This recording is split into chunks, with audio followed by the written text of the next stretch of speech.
Boa noite, gente. Tudo bem com vocês? Tudo jóia? Primeiro eu queria agradecer o Frank e o Dani pelo convite. É muito legal estar aqui. Há 3 anos atrás, quando a gente começou a parceria com o Bukio e a Fundação Dom Cabral, a estrutura não era essa, o tamanho não era esse, o volume de gente não era esse. 3 anos depois eu venho, olha isso daqui, está impressionante, está muito diferente.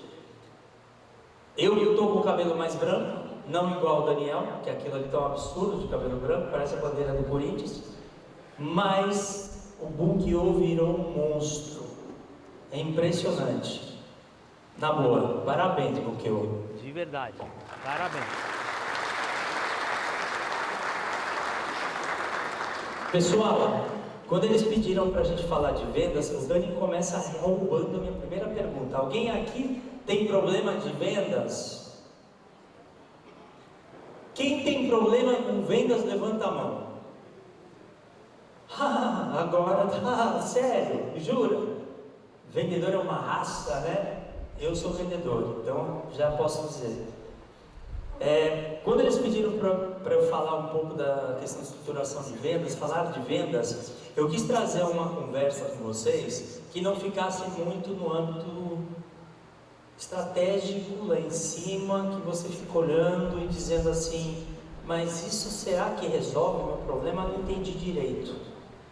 Eu quis trazer uma situação, hoje como professor da Fundação com especialidade na área comercial e marketing, eu estou nesse momento trabalhando em 24 empresas simultaneamente, ajudando as empresas a reestruturarem e melhorarem os seus resultados comerciais. E eu posso dizer para vocês que das 24, 20 são esse problema que eu vou mostrar para vocês. 20 são esses problemas que eu vou mostrar para vocês. Então, eu vou aterrissar a nossa conversa para o assunto ser tangível para todos e que vocês possam refletir esse raciocínio dentro da empresa de vocês. Porque eu percebi que muitas vezes quando a gente fica muito na teoria lá em cima, fica uma dificuldade na área comercial de aterrissar e fazer isso acontecer. E não é legal você chegar numa empresa e as vendas não estão boas, a empresa não está bem por conta das vendas e o proprietário está desesperado, porque ele está com medo de ter que demitir 60 famílias, 70 famílias. E aí ele olha para você e fala assim, cara, pelo amor de Deus, me ajuda. E aí você entende a responsabilidade que você tem em realmente ajudar tangivelmente isso. Vamos lá. Pessoal, bom, já foi feita a apresentação, eu só vou atualizar alguns números agora, porque já são 30 anos em vendas, tá? E algumas empresas que o Dani já apresentou, então não preciso mais falar currículo, essas coisas, eu prefiro que a gente discuta e tenha mais interação em relação ao que eu vou colocar aqui, tá? Vocês sabiam que 87% das empresas da Fortune 100 já estagnaram em algum momento das suas histórias? 87%. Então, se você, meu amigo empresário, já estagnou o seu crescimento, se você está estagnado, ou se você está com medo de estagnar, entenda que 87% das 100 maiores já fizeram isso já te passaram por isso mais de uma vez. E às vezes são empresas, não, são empresas com muito mais recursos, Então o tema não é estagnar, ser comparado com eu estou errando ou estou fracassando. Todo mundo, isso faz parte, isso é crescimento. A gente cai para aprender a levantar. Isso é crescimento. Agora, a grande questão é por que elas estagnam? Por que elas estagnam? Tem um estudo feito pela Harvard Business Review que ele considera o seguinte, amigo, se você não cresce 10% por ano, você vai estagnar muito em breve. Por que é o número mágico dos 10%? Porque se você cresce menos que isso, o estudo ele entende que a entrada de novos competidores, os impactos financeiros, as ações externas, se você não cresce 10%, 10% é o número seguro para você absorver os impactos, seja de onde for, do Trump, do Lula, seja da inflação, seja do dólar. Ele entende que 10% a empresa consegue receber esses impactos. Então eles colocam, se você não cresce pelo menos 10, se prepara, você tem uma grande chance de estagnar. E o principal ponto é o seguinte: qual e por que as empresas mais estagnam? Porque elas param de vender. Estou falando uma verdade? Existem outros fatores. Não controla seus custos, foco na rentabilidade. Existem outros fatores, mas o principal fator da falta de crescimento e estagnação é a falta de vendas. E a questão principal em relação à falta de vendas é que alinhamento entre vendas e marketing não funciona bem. Qualidade dos leads gerados, ou nem leads são gerados, ciclo de vendas prolongado, falta de dados confiáveis, isso daqui é impressionante, e capacitação e adoção de tecnologias. Rapaz, quando eu peguei essa pesquisa e li isso daqui, posso falar uma coisa para vocês? Isso aqui traduziu as 24 empresas que eu estou trabalhando hoje. Traduziu. A situação de não ter dados confiáveis, porque estão todos em planilhas de Excel, e algumas estão em planilha de Excel, e eu tenho uma excelente moça que trabalha comigo há 40 anos, e ela faz todo o controle meu no Excel. Está errado. Ou então, para que eu vou colocar um CRM na companhia? É uma despesa. Isso que eu estou falando para vocês é exatamente o que eu vejo todo santo dia. E são exatamente sintomas que fazem com que as vendas se estagnem. Porque vocês empresários, muitas vezes têm uma paixão enorme por seus produtos, investem tão bem na produção deles, são tão seguros com o financeiro de vocês, e muitas vezes vocês põem esse produto que você tratou com tanto carinho na mão de um representante comercial, que é um terceiro, que não tem ideia do que a sua empresa faz, e põe o teu produto numa pasta para vender junto com outros 80 produtos. O carinho e o capricho que você teve na produção do teu produto não é o mesmo que você tem na hora de botar na mão do cliente. Por quê? A maioria faz isso. Você pergunta por quê? Sendo que um dos atos mais importantes é botar o meu produto na mão do cliente. Porque ele bonito no estoque da minha casa, da minha fábrica, não adianta para nada. Estagna.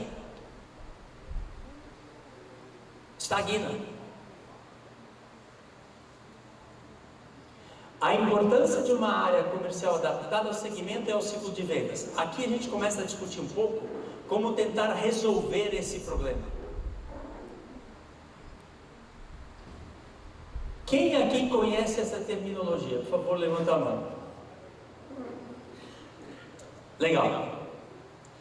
Todo o processo comercial, toda estratégia, toda execução, tudo começa por essas 3 letrinhas. ICP, que basicamente significa Ideal Customer Profile, ou perfil do cliente ideal. Um dos grandes problemas quando a gente trabalha numa empresa familiar é que o dono tem certeza que ele sabe de tudo.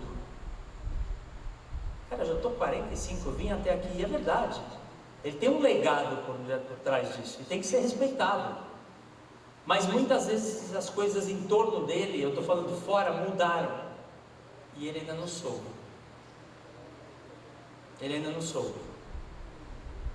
Eu vou dar um exemplo para vocês. Eu tenho um cliente, um gigante, lá para o norte, que é uma enorme revenda de autopeças. bilhões de faturamento. Eles têm 90 lojas.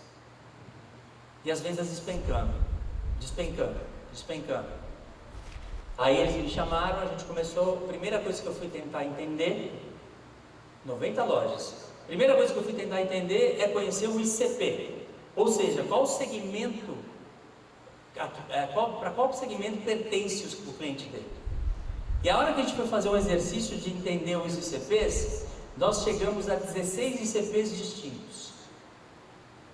O ICP 1, oficina mecânica. 2, funilaria. 3, empresa de suspensão. 4, frotista. 5, empresa de ônibus. E por aí vai. Quando a gente mapeou o ICP, eu olhei, dos 16, 14 eram B2B. Empresa de varejo. 14 eram B2B.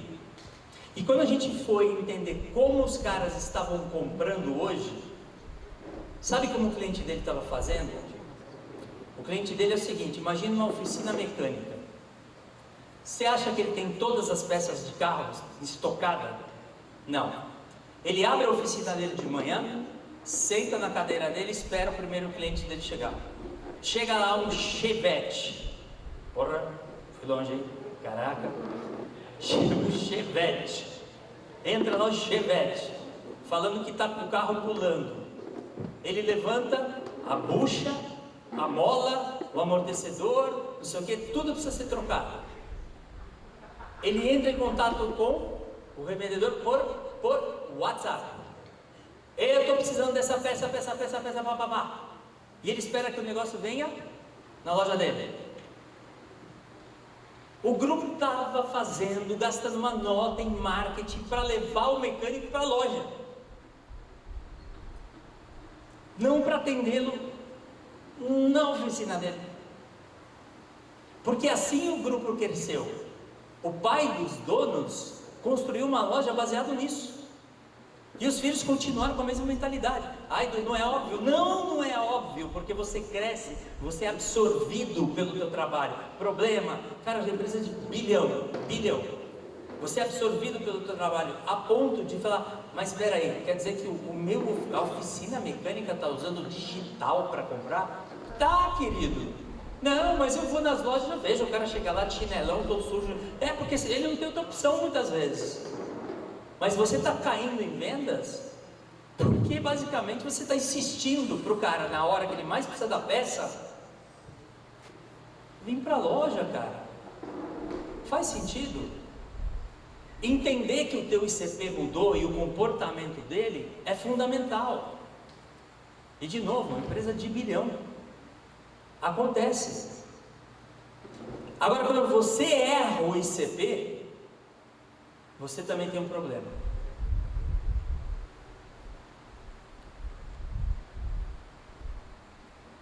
Quem conhece essa marca de roupa?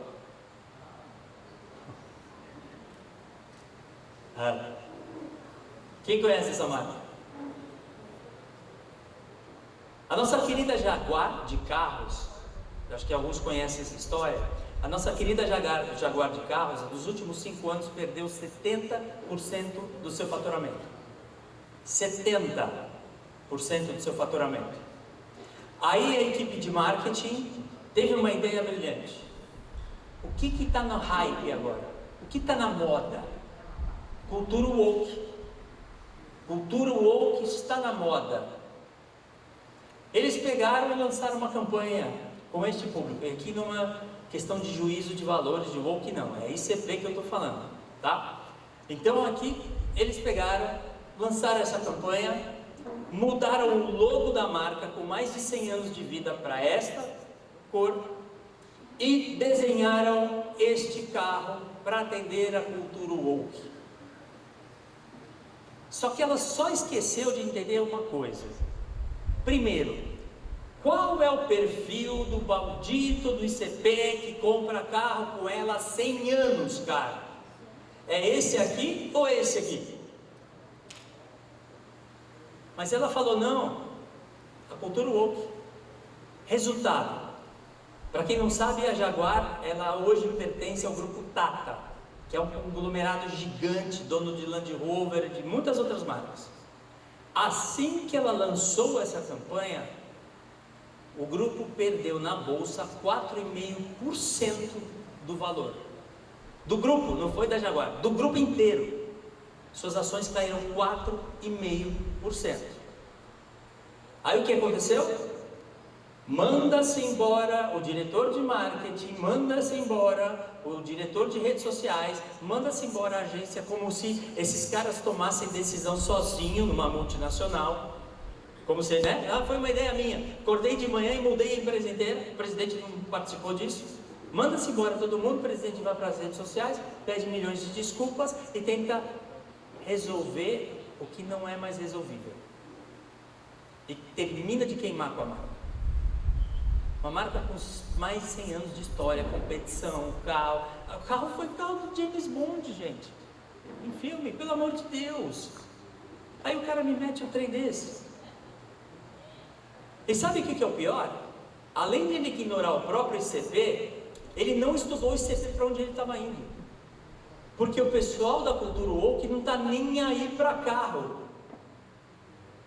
Geração Z, cara, eu tenho um sobrinho de 23 anos que não tirou nem carta. Eu olho para ele e tenho vontade de dar um sapo. Que filho, eu roubava o carro do meu pai com 14, com 23 anos não tem nem carta, cara. Da onde você tira um trem desse? Ah, Odi, chama de Di, Odi, tô bem, tem Uber. Mas velho, é assim, tem Uber para os caras.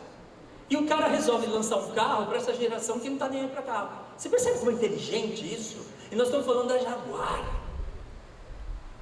Não estamos falando da quitanda do tio José. Olha o erro de CP.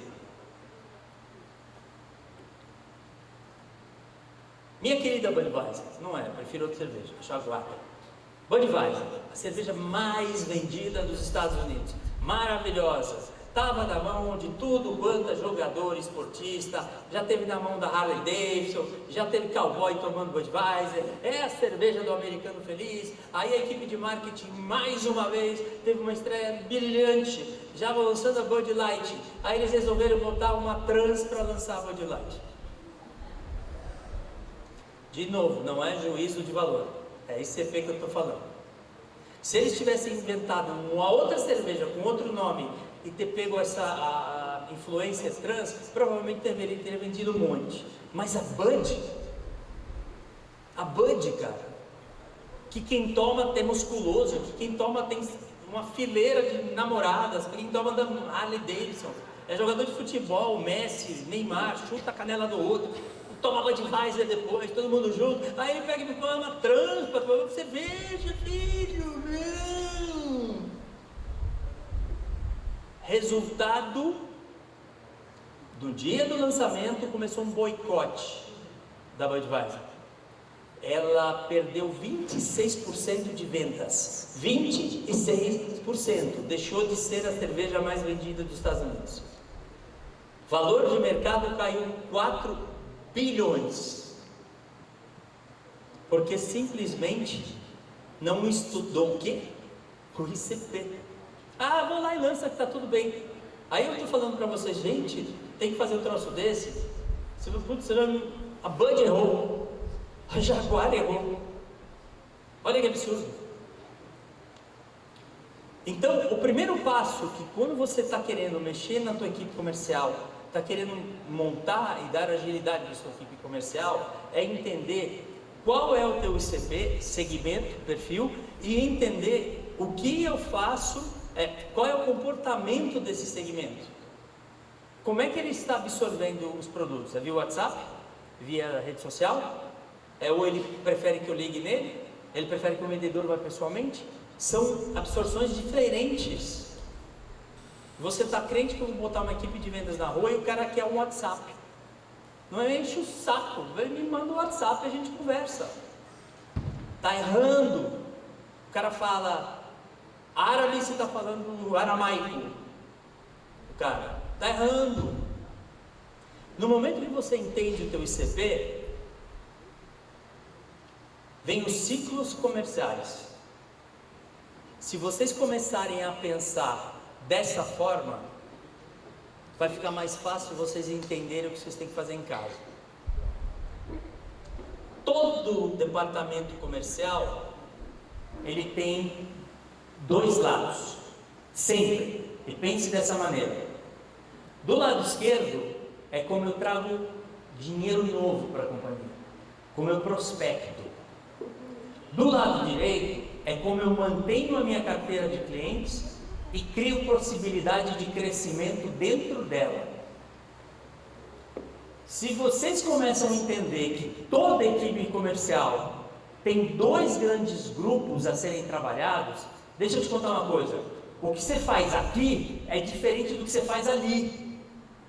A forma com que se comunica com o cliente aqui é diferente da forma que você se comunica com o cliente ali. Aqui você já teve a porta aberta, saiba aproveitar. Se você entende que a tua estrutura comercial tem dois grandes blocos, ok, eu já entendi qual é o perfil do cliente que eu tenho que trabalhar. Eu já entendi que todo departamento tem dois grandes blocos, novo e atual. Ah, legal. Qual o próximo passo? O próximo passo é ele, o ser, o cara. Queria dizer que eu sou vendedor, tá? Antes eu vai estar matando para um vendedor. Eu sou vendedor. Estive diretor. Ele, o cara que quando chega tem a nítida sensação que o mundo gira em torno dele. Mal sabe ele que o chefe acha ele assim. Certeza. O vendedor está sempre tomando café na esquina, tenho certeza. O vendedor está agora, sexta-feira, 1h da tarde, está no Guarujá, está em Bertioga, certeza. Isso foi assim. Quando eu comecei a trabalhar, era assim. Quando eu comecei a trabalhar, me davam um saco de ficha telefônica e mandavam eu ligar de hora em hora para a base para dizer o que eu tinha feito. Hoje não é mais assim. Hoje nós viramos uma ciência. Hoje a gente virou teorias fortíssimas. No momento que eu tenho um ICP, no momento que eu tenho entendimento que a estrutura tem duas grandes missões, eu vou saber então quem é o meu vendedor nessa história. Existe um estudo do Journal of Personal Selling Sales que diz o seguinte: eles pegaram 2.500 vendedores e fizeram uma análise de DISC. Para quem não sabe, DISC dá o traço, o perfil psicológico das pessoas. Você sai basicamente, resumindo, muito resumindo, se é um RH, desculpa, estou resumindo. Você sai com 4 reguinhas, onde a primeira ela é D de dominância e a última é S de estabilidade, stable. E aí eles fizeram esse estudo e viram que aqueles que tinham D de dominância forte vendiam 25% mais em novos clientes, enquanto quem tinha o S de estável forte vendia 30% mais na base atual. Caramba, eu tenho um ICP, eu tenho 2 estruturas comerciais e sim, você tem pessoas com perfis distintos para fazer os 2 trabalhos. Aqui a gente começa a modernizar um pouco como funciona uma estrutura comercial moderna. Tem gente que não se dá bem visitando o cliente de todo dia. Era eu sempre fui um hunter. E tem gente que dá super bem visitando o cliente de todo dia. Porque é um perfil mais agregador, mais de longo prazo, enquanto o outro é um perfil mais agressivo, mais forte. Eu odiava ter que visitar a minha base de clientes, tomar um cafezinho, perguntar como é que está seu filho, tudo bem, eu olhando assim, cara, eu não vou vender nada hoje, a perninha já assim, ó, não vou vender nada hoje, caramba, o filho está bem, o marido, que é um papel que vendas tem que fazer, mas eu fazia porque eu tinha que fazer. O modelo moderno da gestão comercial, ele inclusive separa as pessoas, para você saber exatamente quem vai executar qual papel. Isso significa aumento de produtividade. aumento de conversão, aumento de eficácia. Então tá. Do lado esquerdo ficou o Hunter, apresentando para vocês. O cara que caça o cliente novo. Do lado direito ficou o quê então? O Farmer, que tem o papel de cultivar a base atual. Focado nisso. Nossa, mas vou pagar um cara só para ligar para a base atual? Depende do teu segmento, sim, você vai. Você vai. Dependendo do segmento, você vai. Porque o impacto que isso vai dar é impressionante. É impressionante. O impacto que isso vai dar, eu vou mostrar para vocês. Algumas empresas... E por que isso acontece? Simplesmente porque a estrutura do nosso comportamento, a forma como a gente entende comportamento, é ela é um apanhado de experiências que você tem que se refletem depois no teu comportamento. Desde quando você nasceu, a educação do teu pai, amigos, escola, bailinho, outros amigos, o futebol, o primeiro trabalho, isso vai te moldando, fazendo você cada vez ficando mais introspectivo ou mais extrovertido. Os comportamentos são 10% do que a gente vê. O que está embaixo, que é o famoso soft skills, esses são 90% do que realmente você é e que reflete depois na área de vendas. Quando eu tenho então meu ICP, eu sei dos dois pilares, eu entendo que até tem pessoas para atender um pilar. O que eu faço? Pô, já sei como é que funciona o meu segmento, tal. Eu monto a minha máquina de vendas. Todo o processo comercial é aquela balão vermelho. Começa prospectando, qualificando, apresentando, negociação, fechamento. Isso é o que todo mundo faz, certo? Beleza, é o básico de vendas. Ok, entendendo que isso é assim, e que teu segmento se posiciona, se comporta de uma forma, e que eu preciso trazer gente nova e manter meu antigo, então, baseado nisso, eu monto como eu vou atacar os meus clientes. Essa aqui, por exemplo, é uma empresa de... Você conhece? Você conhece? Essa aqui é uma empresa americana de indiretos. Tudo que uma empresa precisa que não seja do core business dela, ela entrega. Então é material de escritório, mesa, cadeira, água, Coca-Cola, bolachinha, material de limpeza, tudo que uma empresa precisa, tipo Jimba, Calunga, essa coisa. Essa empresa aqui, ela tinha problema de falar com os clientes. Por quê? Porque o cliente virava para o vendedor e falava o seguinte: cara, eu não preciso receber você. Você fabrica caneta Bic? Não, né? Então para que eu vou receber você? Dá o preço. Caneta Bic é igual com você, com ele. Então me dá bendito o preço da caneta Bic.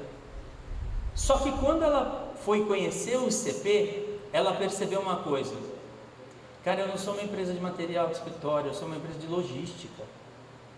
Porque a Vale do Rio Doce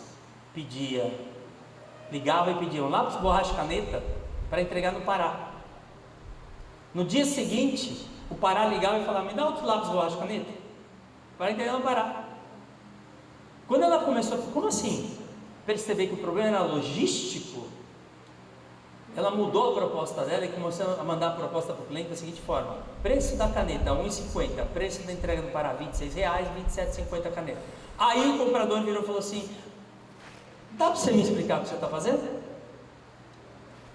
Que, olha, é isso, mas a gente pode melhorar. Você me deixa concentrar os pedidos na sexta-feira eu entrego?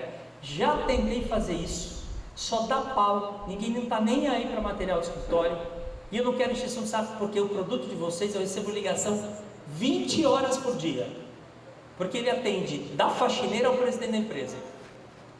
Aí o que problema 2, o comprador tem problema, eles têm problema de logística. Então vamos fazer uma coisa, eu vou botar uma equipe só para ficar atendendo os clientes, vocês, seus usuários, e eu não vou perder força na minha conversão. Separa os trem. Sabe como isso aconteceu, gente? Aquela equipe era especializada em fazer relacionamento. Aí ela começou a fazer relacionamento com todos os usuários. Aí conheci o cara, o Jodi, conheci o Jodi, e o Jodi pedia, aí ele falava assim, eu estou pedindo hoje, cara, Jodi, você não quer pedir para sexta? Não, eu não estou sem esse negócio. Tá bom, eu estou te mandando. Aí ela já sabia, Jodi, o que você consome? 5 canetas, 3 cadernos. Ah, legal, anotado.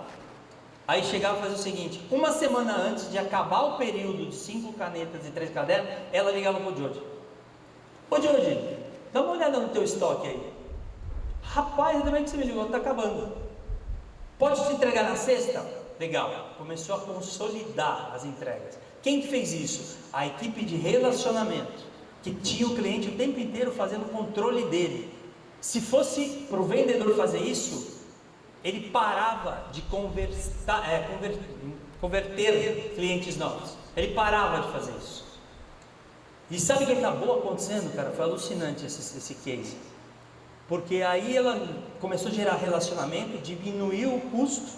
Aí virou para o Jodi um dia e falou o seguinte: ô Jodi, você comprou um caderno da Tilibra, né? Que é o contrato. Mas você falou para mim que você é super planejado, super organizado. Tem um outro caderno aqui que tem coisa plástica, calendário, tem isso, tem aquilo. Custa R$3 a mais, Jodi.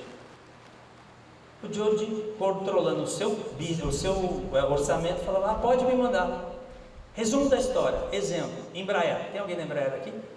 Tá, porque senão ele vai matar. O contrato da Embraer era de 100 SKUs.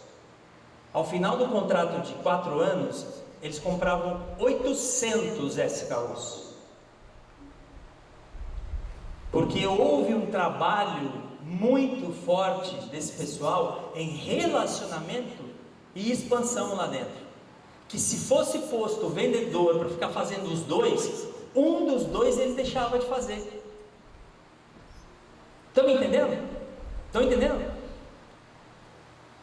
A ponto de, gente, a empresa começar a entrar nos bids a preço de custo, porque ela sabia que o dinheiro vinha na segunda etapa do contrato. A rentabilização e o crescimento vinha na segunda. Então ela começou a ganhar bid, atrás de bid, porque entrava em preço de custo. O que ela recebia, ela repassava para o cliente. Botava o cliente dentro de casa, jogava na rede do farmer dela, e aí acabou. Era atendimento e crescimento. A separação dessa máquina faz toda a diferença. E toda máquina é igual? Não é. Cada um tem a sua. Tem empresa como essa daqui, que tem uma máquina para o setor público e tem outra máquina para o setor privado. Tá, Edu, você está me falando então que show. Eu entendo meu ICP, eu entendo a minha estrutura, eu entendo meus vendedores, eu monto a minha máquina, isso. Aí vem a grande pergunta, né? Como eu controlo tudo isso? Como é que eu faço? Quem aqui costuma ter uma conversa legal com o vendedor, tipo, cara, as vendas estão mal, tá difícil, ninguém me atende. Alguém já passou por isso? E você fica olhando para a cara dele falando assim, porra, o que eu falo pro cara? Precisa vender mais, cara, mas ninguém me atende, você quer que eu faça o quê? Alguém já passou por isso? E você volta para casa frustrado, porque você fala assim, caramba, esse cara fala um trem para mim, o que eu faço da vida? Não, gente, tem. E isso é a parte mais técnica. Aqui é a GM também faz máquina de vendas, tá? Isso é a parte mais técnica do nosso papo. Nosso querido funil de vendas. Quem conhece esse trem aqui? Vocês estão vendo que está bem mão na massa, né? Estou bem mão na massa. Você conhece, Jorge, funil de vendas? Alguém mais conhece? Funil? Maravilha. E agora vocês vão me dizer se vocês conhecem esse funil de vendas. Seguinte, o funil ele deve retratar o ciclo comercial, certo? Certo. Qual seria o funil básico para a gente trabalhar com o nosso vendedor? São 4 P's. Primeiro P, posicionado, é o momento que ele faz a visita ou o momento que ele faz a primeira call com o cliente. Certo? Certo. Segundo P é o pendente quando ele entrega a proposta. O terceiro P é o prometido, quando ele tem o ok do cliente. E o quarto, produzindo, é quando ele tem o primeiro pedido. Isso aqui é um ciclo comercial da maioria das empresas. Tem uma empresa que precisa homologar alguma coisa, põe uma fase adicional nesse contexto. A mágica começa a acontecer agora.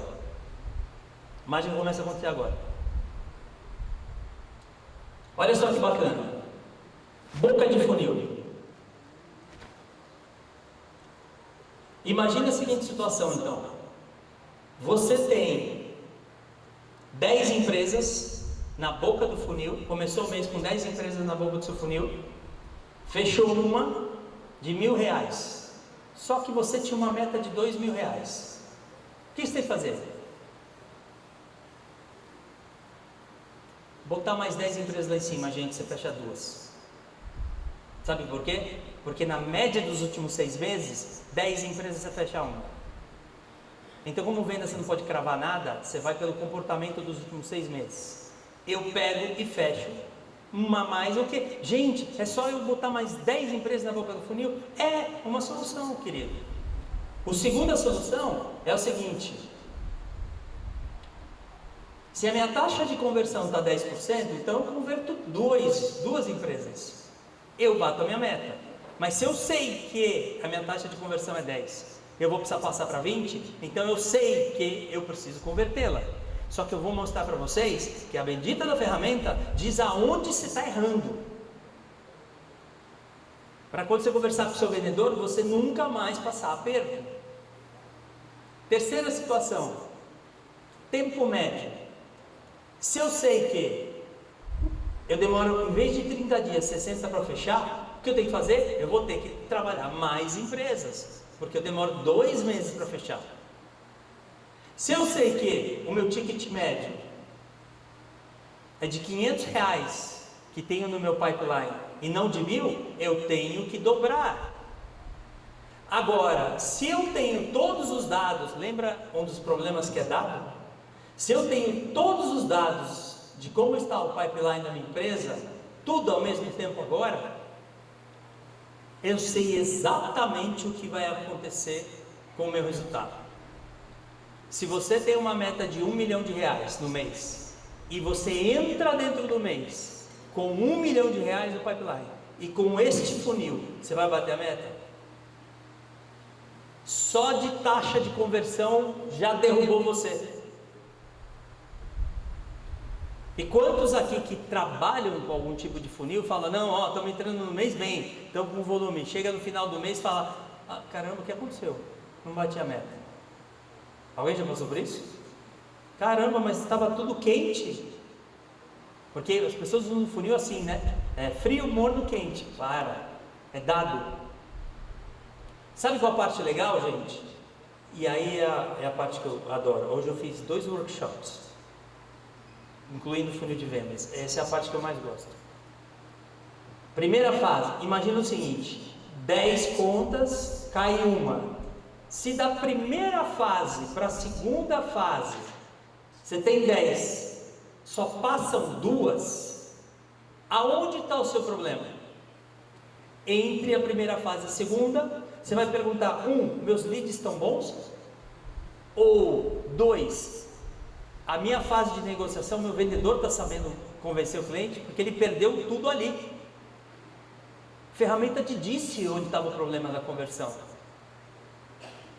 Percebe? Se eu tenho 60 dias, eu tenho da primeira fase para a segunda 5 dias, e da segunda para a terceira 45 dias, significa que meu vendedor está perdendo tempo. Quando ele entrega a proposta, o que está acontecendo? Por que o cara está demorando tanto para decidir? Porque ele não está sabendo vender bem na primeira fase, ou os leads estão um pouco tortos, está tendo que gastar muito tempo.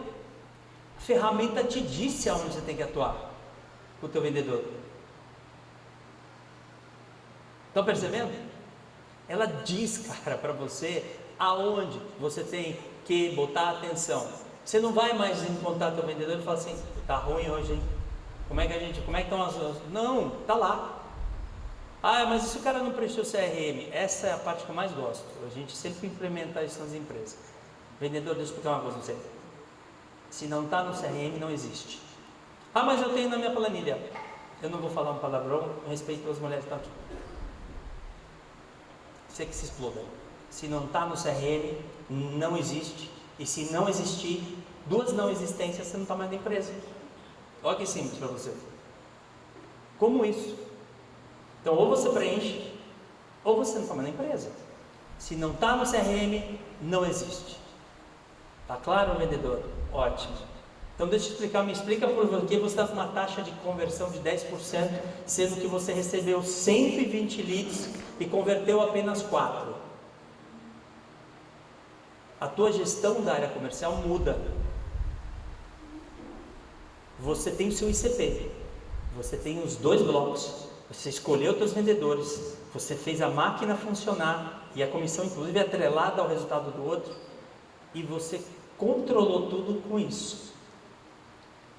Bem-vindo ao mundo de uma área comercial top de linha. Por isso que é uma das coisas que a gente é mais chamado para fazer. Mas deixa eu falar uma coisa que eu falo para todo mundo. Estratégia, construção dela é 20% do resultado. Em vendas, o resultado vem da execução. O resultado vem de execução. Se você vai implementar esse trem todo, vai virar as costas, ir para a praia e deixar a coisa rodar, não vai funcionar. Vem da execução. Só que isso aqui é o passo para que a sua execução se torne efetiva.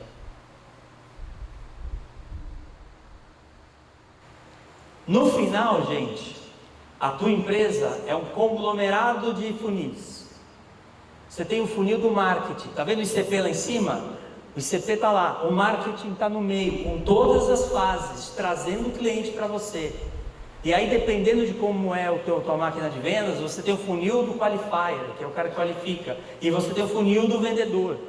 E a hora que você tem uma sequência de funis dessa dentro do teu CRM, bicho, você entendeu o racional de controlar pelas fases aqui? Agora você sabe, desde a hora que o cara clica no site até quando fecha, esse mesmo racional de entender aonde eu estou caindo mais, você tem para todo o ciclo, envolvendo a empresa inteira, dentro do teu CRM. Isso é o modelo mais moderno que tem de área comercial e o que eu mais acredito em efetividade. E olha que eu tenho 30 anos nesse trem.